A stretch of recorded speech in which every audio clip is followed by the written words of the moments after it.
Hi, வணக்கம். நான் ராகவலராஜ் பேசுகிறேன். இன்றைக்கி ரொம்ப சந்தோஷமான நாள்.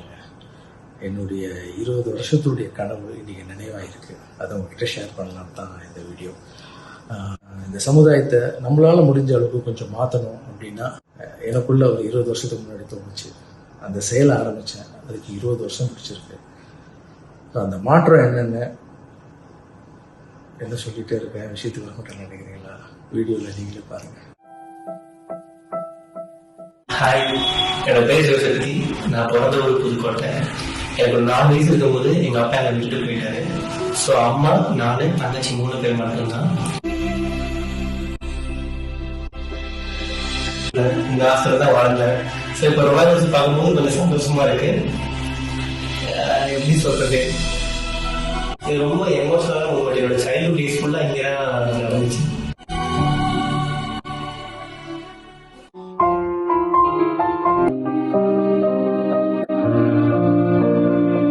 ஸோ இப்போ நான் என்ன பண்றேன்னா, பிஎஸ்சி மேத்ஸ் முடிச்சுட்டு ஒரு பிரைவேட் கம்பெனில கன்சல்டன்டா ஒர்க் பண்ணிட்டு இருக்கேன்.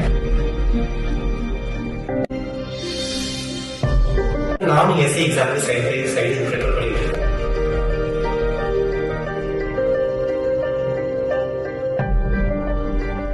நான் படிக்கும் போது எங்க மாஸ்டர் என்ன சொல்லுவாங்கன்னா, நம்ம பசங்க கிட்டனா, நான் உங்களை படிக்க வைக்கிறது விஷயம் இல்லை, நீங்க படிச்சு வெளியே போயிட்டு நீங்க ஒரு 4 பேரை படிக்கணும், நீங்க ஒரு 4 பேருக்கு ஹெல்ப் பண்ணணும் அப்படின்னு சொல்லுவாரு.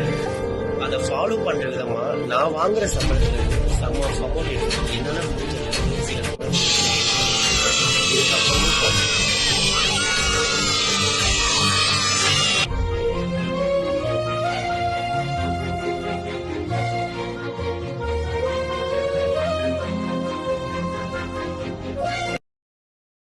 சின்ன வயசுல குட்டியா ஓடி வந்தாரு. இப்ப இவ்வளவு பெரியவர் ஆயிட்டாரு. பாத்தீங்கல்ல, நான் போட்ட மரமாய் நிற்கிது.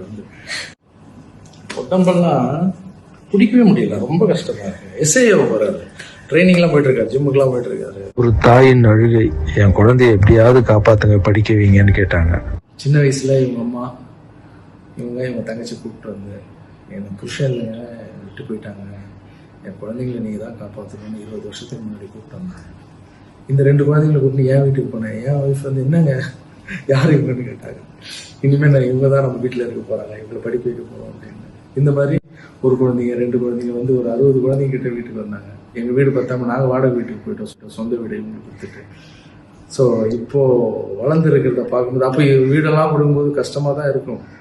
என்னடா இது, நம்ம சொந்த வீட்டை விட்டு வாடகை வீட்டுக்கு போகிறோமே அப்படின்லாம் இருக்கும். ஆனால் இப்போ வளர்ந்து வந்து நிற்கும் போது அந்த கஷ்டம் எல்லாம் மறந்து போச்சு. இவர் வந்து நிறைய குழந்தைங்களுக்கு இப்போ உதவி செய்ய ஆரம்பிச்சு. அதுதான் படிக்க வச்சோன்றது இல்லை, படிக்க வச்சு இவர் 10 பேருக்கு உதவி செய்யறதுன்றது தான் இப்போ பெரிய விஷயம். இன்னிலேருந்து இவருடைய சர்வீஸை ஸ்டார்ட் பண்ணுறாரு, உங்களுக்காக சேவை பண்ண வர்றாரு. நான் எப்போ சொல்கிற மாதிரி தான், கடவுள் எங்கேயுமே இல்லை, மற்றவங்களுக்கு உதவி செய்யறதுல தான் இருக்குது. சர்வீஸ் இஸ் காட் சொன்னேன், சேவையே கடவுள். இதே மாதிரி ஒரு ராகவலராஜ் மறுபடியும் உங்களுக்கு சேவை பண்ணுறதுக்கு வராது. உங்களுடைய ஆசீர்வாதத்தை உனக்கு ஒரு பொறுப்பு கொடுக்க போகிறேன். நான் அதை ஜாக்கிரதையாக எடுத்து பண்ணணும். சரியா? அங்கிளுக்கு என்ன பண்ணணும்னு கேட்டல. இப்போ நான் சொல்கிறேன், அதை செய். விட்டீங்களா? எஸ், இவனுக்கு அப்பா அம்மா இல்லை, புரியுதா? பாட்டி தாத்தா தான் வளர்க்குறாங்க. ஸோ இவருக்கு தேவையான ஃபீஸ் எல்லாமே நான் கட்டிக்கிறேன். ஆனால் உன்ன மாதிரி நீ வளர்த்து காமிக்கணும். கண்டிப்பாக நீ உன்னுடைய பார்வையில இவனை வளர்க்கணும். நீ ஏதாவது பண்ணணும்னு நினைச்சா கூட இவனுக்கு பண்ணலாம். கண்டிப்பாக. ஓகே, ஒரு ஜென்ரேஷன் ரெடியாகி அடுத்த ஜென்ரேஷனுக்கு போகிறோம். ஸோ இந்த சமுதாயத்தை மாற்றணும்னு பேசிட்டு இருந்தால் பார்த்தாது, செயல் இறங்கணும். இவருக்காக 20 வருஷம் போச்சு, இப்போ இவருக்காக இன்னொரு 20 வருஷம். எல்லாம் உங்கள் ஆசீர்வாதத்தோட. சர்வீஸ் இஸ் காட், சேவையே கடவுள். நம்ம சமுதாயத்துக்காக 20 வருஷம் என்னுடைய முயற்சி உங்க கண்ணு முன்னாடி பார்க்கும்போது எனக்கே கூஸ்பம்ஸாக இருக்கு. இப்படிலாம் பண்ண முடியுமா?